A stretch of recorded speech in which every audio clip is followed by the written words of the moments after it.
આગળ વાત કરીએ ભર ઉનાળે સચિવાલયમાં વીજળી ગુલ થઈ છે। સ્વર્ણિમ સંકુલ 2 માં વીજળી ગુલ થઈ છે।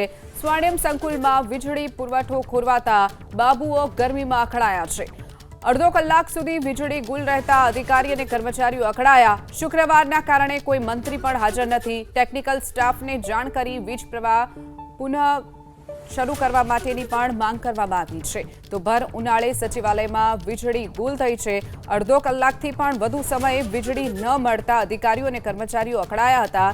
જે એસીમાં બેસવાની આદત પડી છે તેવા બાબુઓ હવે ગરમીમાં અકળાયા છે। અડધો કલાકથી પણ વધુ સમય થઈ ગયો છે। સ્વર્ણિમ સંકુલ 2 જ્યાં વીજળી ગુલ થઈ છે। સ્વર્ણિમ સંકુલમાં વીજળી પુરવઠો ખોરવાતા બાબુઓ ગરમીમાં અકળાયા છે।